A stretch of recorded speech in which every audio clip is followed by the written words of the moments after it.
Look at your hands, everything you see, everything you touch. And every single digit in your bank account right now is a direct, undeniable reflection of the promises you kept, or the ones you broke, to yourself over the last 12 months. Most men think they have a money problem.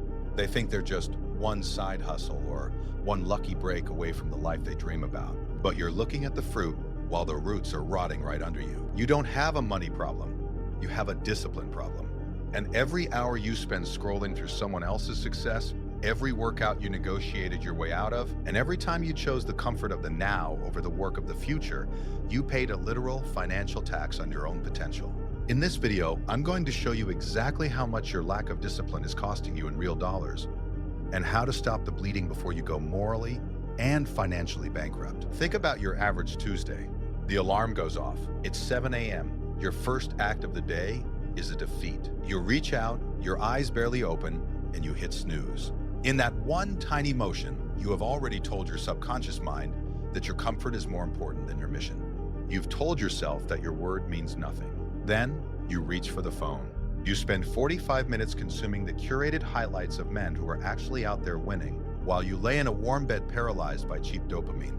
Your brain is being flooded with rewards you haven't earned. By the time your feet hit the floor at 8 a.m., your focus is already fractured. Your willpower battery is already at 50%. This isn't just being a bit lazy. This is a financial leak. You are paying the invisible tax. In economics, there is a concept called opportunity cost. It is the value of the next best alternative you give up when you make a choice. Every hour you spend in a dopamine coma isn't just a lost hour. It is the loss of the $100, $500, or $1,000 that an hour of high-level, disciplined, deep work would have eventually produced through the power of compounding. Young men today are being bled dry by the tax of mediocrity. You feel it, don't you? That low-level, vibrating anxiety in your chest? That voice in the back of your head that whispers, "You should be further ahead by now." That voice isn't your inner critic. That voice is your potential screaming at you because it's being suffocated by your habits. You are currently trading a kingdom for a cupcake, and the cost of that cupcake is your future freedom. We need to reframe how you see the word discipline. Most people hear that word and think of a cage.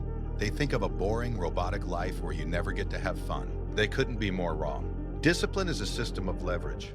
In the world of wealth, there is a mental model you must understand: the compound interest of character. Most people understand how money compounds in a bank account, but they don't understand how discipline compounds in a human soul. When you go to the gym on a day you don't feel like it, you aren't just building muscle, you are building something far more valuable: internal trust. Internal trust is the unwavering belief that when you say you will do something, it gets done, no matter what. This is the foundation of all wealth. Why? Because a man who cannot trust himself cannot be trusted by the market. If you cannot discipline your own tongue, you cannot negotiate a deal. If you cannot discipline your own time, you cannot lead a team of men. If you cannot discipline your own impulses, you will spend every dollar you ever make on pathetic status symbols to impress people you don't even like. Wealth is not a number. Wealth is the byproduct of a man who has mastered himself. Discipline is the currency you use to buy a better version of yourself. And until you start investing that discipline, your bank account will remain a direct reflection of your lack of self-control. You aren't broke, you're just undisciplined. And in the modern world, those two things are the same. Let's look at two men. Let's call them Player A and Player B. Both are 22 years old. Both want to build a business that gives them freedom. Player A is the reactive man. He operates entirely on feeling. He works when he's inspired or motivated. On Monday, he watches a motivational video and he's fired up. He works for 6 hours. But on Tuesday, he stays up until 2 a.m. gaming. He wakes up late Wednesday feeling off, so he decides to take a rest day. He spends his best hours responding to trivial emails, checking his view counts, and researching on YouTube. He feels busy. He feels like he's working, but he produces nothing of actual value. His discipline is erratic. His income remains zero. Player B is the proactive man. He operates on systems. He has decided that from 6 a.m. to 9 a.m., his phone is in another room. He is at his desk. He is doing the hardest, most painful task on his list. It doesn't matter if he's tired. It doesn't matter if he's uninspired. He views his morning work as a debt he owes to his future self, and he refuses to be a debtor.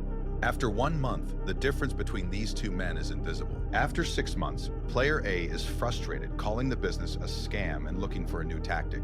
Player B has a functioning product and his first few clients. After 2 years, Player B is making $20,000 a month and traveling the world. Player A is still in the same room scrolling through Player B's Instagram, wondering what secret he's missing. The secret is that there is no secret. Player B wasn't smarter. He simply refused to pay the tax of distraction. He understood that consistency beats intensity every single time. You don't need a 10-hour work session once a month. You need 2 hours of undistracted, disciplined focus every single day. That is the barrier to entry for the top 1%. If it were easy, everyone would be rich.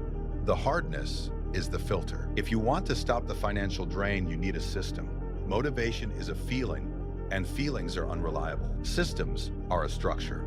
Here are the 4 pillars of the disciplined man's system. Step 1, the zero dopamine morning. For the first 90 minutes of your day, you consume absolutely nothing. No social media, no news, no podcasts, not even music if you can help it.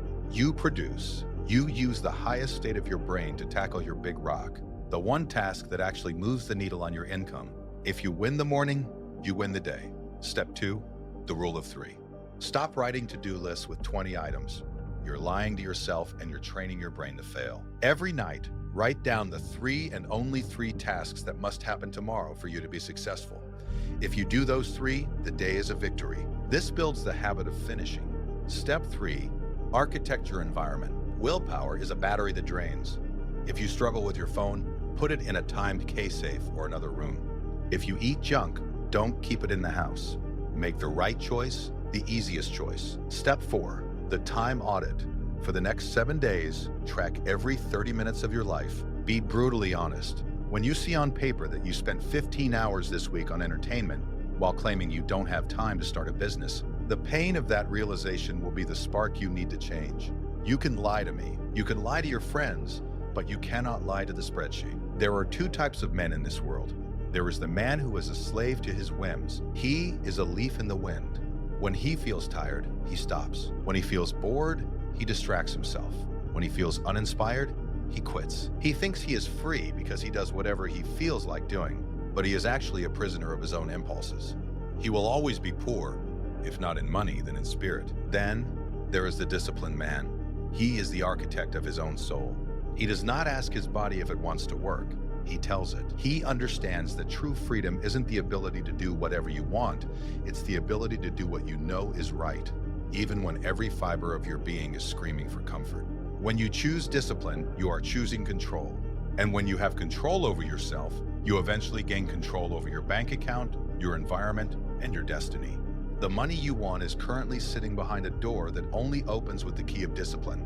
You already have the key.